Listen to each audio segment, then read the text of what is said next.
Bernie, AOC, Mandani are not Democrats. They'll be the first to tell you that. They're democratic socialists, and that's a very different thing, and I don't think people know that yet. The DSA are radicals about this concept, and radical economic policy is always ineluctably married to radical social policy.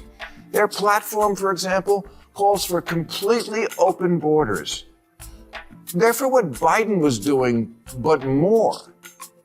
You think you're going to win an election on that? James Carville knew how to win, and he blamed the Democratic losses this November 2nd on stupid wokeness, to which AOC fired back that wokeness is a term almost exclusively used by older people these days. So that should tell you all you need to know. What? This is a term folks like you brought out very recently and had been proudly displaying at every march since. Just last year, The Guardian declared woke the word of our era. I guess they didn't get the memo from the Mean Girls Club. We don't use that emoji anymore. Woke, please. We say fetch. Here's something most people still don't fully grasp. Bernie Sanders, Alexandria Ocasio-Cortez, and their allies are not traditional Democrats. They'll tell you themselves they're democratic socialists. And that distinction isn't semantic. It's fundamental. Bill Maher argues this misunderstanding alone has cost Democrats elections because voters think they're signing up for one thing, only to discover it's something very different once policies are on the table. Democratic socialism is like a dating profile. Things look great until you meet up in the real world. For example, Bernie Sanders, his big thing was always bringing single-payer health care to our country of 340 million. But when liberal, tie-dyed Vermont tried to do it for a population of 626,000, it collapsed like that poor in the Oval Office last week. But Maher explains that democratic socialists aren't just progressive Democrats with bold ideas. They belong to a movement that pushes radical economic policy, which almost always comes bundled with radical social policy. You don't get one without the other. That's why the DSA platform includes ideas like completely open borders, policies that go far beyond even the Biden administration. Maher asks the obvious question no one wants to answer honestly: do you really think you can win a national election on that? People realize we already have a lot of socialism. Social Security, Medicare, Medicaid, unemployment insurance, food stamps, veterans benefits, Pell Grants, COVID-era payments, farm subsidies, disability payments, Fannie Mae, Freddie Mac, corporate bailouts, and the jobs program that is building weapons the Pentagon doesn't even want. All that. This is where James Carville enters the picture. A strategist who actually knows how to win elections. Carville bluntly blamed recent Democratic losses on stupid wokeness. Instead of reflecting, AOC fired back, claiming that woke is a term mostly used by older people now. Maher wasn't buying it. Progressives embraced the term loudly for years. You don't get to celebrate it at every march and then pretend it vanished when voters rejected it. DSA are radicals about this concept, and radical economic policy is always ineluctably married to radical social policy. Their platform, for example, calls for completely open borders. They're for what Biden was doing, but more. You think you're going to win an election on that?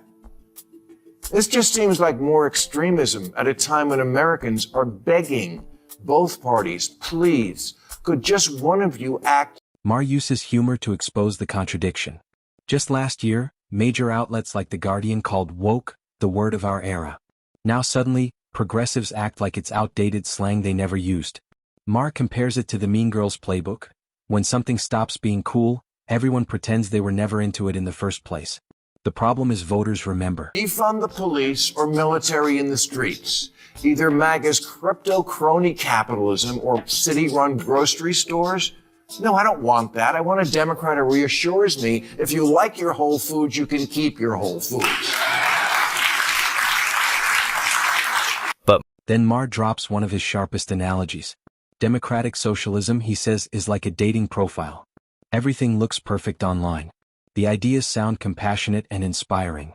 But when you meet in real life, nothing works the way it was promised. He points to Vermont, Bernie Sanders' own home state. Liberal, progressive, tie-dyed Vermont tried single-payer health care for just 626,000 people. And it collapsed. If it can't work there, how does it scale to 340 million Americans? Lex Vanberger once said about Biden's presidency that, quote, nobody elected him to be FDR. They elected him to be normal. Normal! You know, at this year's DSA convention, or as it's commonly known, Comic-Con, get this, you had to submit a photo of a negative COVID test to get in. In 2025. Yeah, no one wants to do that shit again. We've had enough of Trump's macho and also enough of politics. Now, Maher then reminds viewers of something often ignored. America already has a lot of socialism. Social Security, Medicare, Medicaid, unemployment insurance, food stamps, veterans benefits, Pell Grants, farm subsidies, disability payments, corporate bailouts, even massive defense jobs programs. Americans don't hate helping people. They're worried about how far this goes before accountability disappears and the system breaks under its own weight. Democratic socialists at another of their conventions, they were told to make jazz hands instead of clapping, lest some delegate suffer sensory overload. And also, and I'm not joking, they were told not to be wearing, any aggressive scents. Please don't go into that space with anything that's like an aggressive scent, for instance, right? Because that's going to be difficult for people. Oh, for sake, this... And then comes the label problem. Maher argues that no matter how many qualifiers you add, the word socialist is a deal breaker for a huge portion of voters. Fair or not, the perception is fixed. People hear government overreach, economic instability, and loss of individual control. You can have good intentions, but if your branding scares off moderates before you even explain your plan, you've already lost the race. This is who the Democrats are thinking of following. Chuck Schumer ain't perfect, but at least he doesn't crumple into a heap when confronted with Chanel number 5. Maher makes his personal stance clear. He's a capitalist. He believes in personal responsibility, freedom, and living with the consequences of your choices. That belief resonates with millions of Americans. He argues that democratic socialism undermines the idea that people get to write their own stories. Either it's defund the police or abolish capitalism. Either MAGA is evil or city-run grocery stores are the solution. Maher says voters are begging for something radical these days. Normal. Why is the party that supports so many issues that benefit the middle class still considered out of touch by 62% of Americans? In plain English, nobody likes a snob. Hillary Clinton didn't have anyone on rural research or outreach when she ran in 2016 until the race tightened just before the election. Then they hired one. And where was his office? Brooklyn. True story. Politics is local, not locally sourced. It's not artisan. It's art and stand. Then Maher absolutely roasts the activist culture surrounding democratic socialism. He recalls DSA conventions where clapping was replaced with jazz hands to avoid sensory overload. Delegates were told not to wear aggressive scents. Maher jokes that Chuck Schumer, for all his flaws, at least doesn't collapse at the smell of Chanel number 5. The point is serious. Leaders like Bernie and AOC don't challenge this nonsense. They accommodate it. And that drives normal voters away. James Carville knew how to win. And he blamed the Democratic losses this November 2nd on stupid wokeness. To which AOC fired back that wokeness is a term almost exclusively used by older people these days. So that should tell you all you need to know. What? This is a term folks like you brought out very recently and had been proudly displaying at every march since.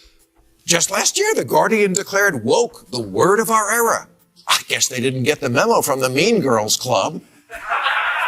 We don't use that emoji anymore. Woke, please. We say fetch. Maher closes with a brutal truth. Democrats support many middle-class policies, yet 62% of Americans still see the party as out of touch. What? Because nobody likes a snob. From Hillary Clinton running rural outreach out of Brooklyn to progressive leaders chasing activist applause instead of voter trust, the party keeps missing the assignment. Big ideas mean nothing if you can't win elections.